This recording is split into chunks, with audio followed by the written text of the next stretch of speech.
오늘은 나의 몸값을 2배로 점프시키는 법에 대해서 한번 이야기해 보도록 하겠습니다. 단순히 영어 점수를 올려라, 회사 업무 2년 정도는 목매면서 상사에게 인정받아라, 이런 단편적인 이야기는 아니고 조금 더 핵심을 꿰뚫는 이야기일 겁니다. 오늘 영상 보시면 여러분의 능력을 어떤 식으로 성장시켜야 하는지 알 수 있고, 남들보다 특별한 능력이 없더라도 어떤 방식으로 자기 개발을 하면 더 빨리 성장할 수 있는지 알게 될 겁니다.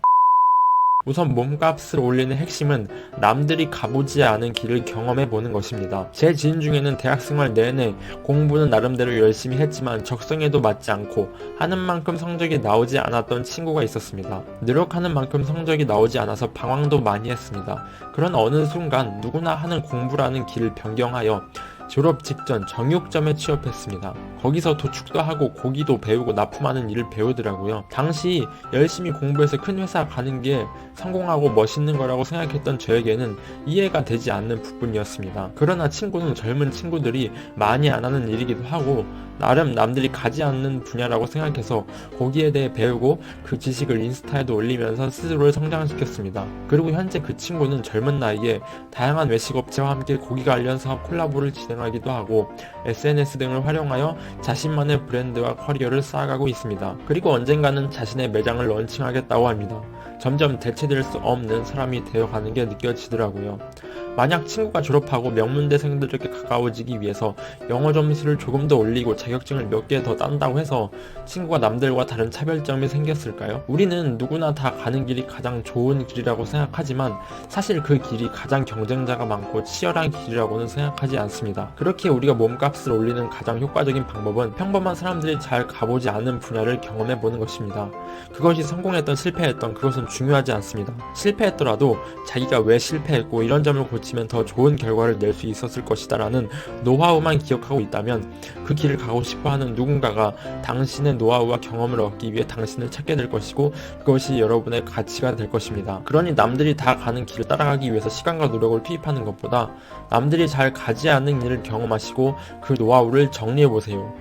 그 노하우가 하나하나 쌓여가는 사이 당신은 대체되기 힘든 가치 있는 사람이 되어 있을 것입니다. 그렇다고 해서 회사를 퇴사하고 자신만의 무언가를 하라는 이야기는 절대 아닙니다. 제 고등학교 친구 중에는 일본어를 전공하는 친구가 있었습니다. 일본어를 전혀 못하고 대학교에 들어갔으나 나름 열심히 해서 일본어 실력을 늘렸죠. 그 친구 말로는 대부분의 일본어 전공자들은 일본어라는 하나의 장점을 살리기 위해서 여행사, 항공사 또는 번역 및 통역 업무 등에 관심을 가지게 되는데 자기는 다른 길을 조금은 더 전문적인 길로 가보고 싶다고 하더라고요. 그래서 일본어 공부는 다른 사람보다 열심히 하지 못해서 학점은 3점대였으나 기술적인 유튜브나 책을 보면서 언젠가는 토요타 자동차의 기술적인 미팅을 주도하는 전문가가 될 것이라고 항상 이야기했었습니다. 그리고 졸업을 하고 바로 자동차 메이커는 들어가지 못했으나 자동차 관련 부품을 수출입하는 무역회사에서 관련 지식을 차근차근 2년 정도의 경력을 쌓고 일본계 자동차 10대 대기업에 취업해서 기술 관련 영업을 하고 있습니다. 회사에서는 공대 지식을 가진 사람 중에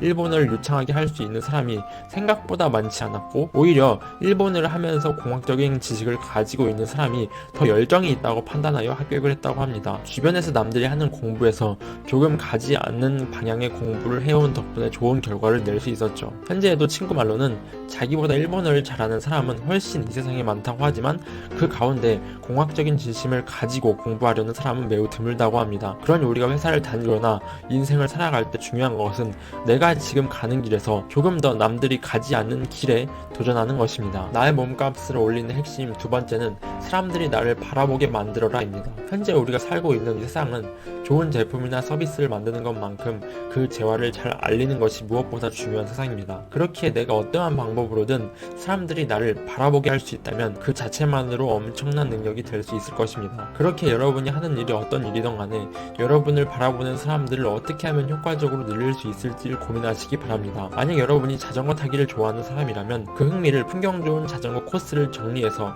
블로그에 공유한다거나 보기 좋았던 풍경들을 카메라에 담아 인스타 유튜브에 공유해보세요. 보는 사람이 많든 적든 당신의 게시물이나 활동에 관심을 가지는 사람들이 생길 것입니다. 당장에 한 명, 두 명이 의미 없을지 몰라도 점점 당신을 바라보는 사람이 늘어날수록 그것은 당신의 가치이자 몸값이 될 것입니다. 나의 글을 보는 사람들이 늘어난다면 자전거 용품 업체 협찬을 요청받아 부수입을 형성할 수도 있고 당신과 함께 자전거를 타고 싶다는 사람들을 모아서 전문 사이클 교육 커뮤니티를 형성하여 사람들에게 자전거를 교육하는 교육 사업으로도 발전시킬 수 있습니다. 여러분이 가질 수 있는 작은 흥미나 특기를 통해서 사람들이 여러분을 바라보게 만들어 보세요. 그것이 여러분의 몸값을 작게는 2배에서 5배, 10배까지 올릴 수 있는 가장 효과적인 방법일 것입니다. 만약 시장에서 몸값을 올린다고 했을 때도 동일한 방법을 적용하면 됩니다. 직장 사람들에게 여러분을 바라보게 하는 법에는 딱 여러분의 캐릭터를 만드는 것만큼 좋은 게 없습니다. 오대리라고 했을 때 아무 특징도 떠오르지 않는 사람보다 오대리라고 했을 때 어떤 것만큼은 누구보다 잘하는 사람이다 라는 캐릭터가 있을 경우 그 사람은 회사에서도 대체되지 않고 높은 몸값을 요구할 수 있을 것입니다. 대단한 스킬을 요구하는 것이 아닙니다. 저의 예시를 들면 제가 2번째 회사에서 입사 1년 정도 지났을 때 다양한 회의를 참석하면서 누가 시키지 않아도 스스로 회의 내용을 정리해서 회의록을 적어 두었습니다. 그런데 우연히 회의록을 보신 팀장님께서 다음부터는 회의록을 다 같이 공유할 수 있도록 해달라고 하셨고 그 이후 회의록을 회의에 참석한 사람들에게는 참고용으로 송부했습니다. 그 이후 회의에 참석할 때마다 저는 회의록을 적는 사람이 되었고 어떤 회의가 있을 때마다 저는 회의록을 적는 저만의 역할이 있었기 때문에 회의의 발표나 다른 중요 안건에서 비교적 자유로울 수 있게 됨과 동시에 저만의 노선을 구축할 수 있었습니다. 회의 때마다 회의록을 공유하는 저의 노력을 팀원들도 높게 사주었고 그 당시 인사고과에서도 매우 높은 점수를 얻을 수 있었습니다. 그렇게 특별한 프로젝트가 있던 아니던 평소이던 오대리 하면 어떤 업무라고 떠올릴 수 있는 무언가를 만드세요. 그것이 사람들이 여러분을 바라보게 만들고 여러분의 영향력을 키우는 가장 쉬운 방법입니다. 오늘 이야기를 정리해보면 우리의 몸값을 올리는 방법 첫 번째, 남들이 가보지 않은 길을 경험해라. 실패해도 상관없습니다. 실패해서 배운 노하우를 세상은 필요로 합니다. 두 번째, 사람들이 나를 바라보게 해라입니다. 사소한 일이라도 여러분만의 캐릭터를 가지고 사람들이 여러분 하면 떠오르는 무언가를 만드세요. 오늘 이야기 들어주셔서 감사합니다.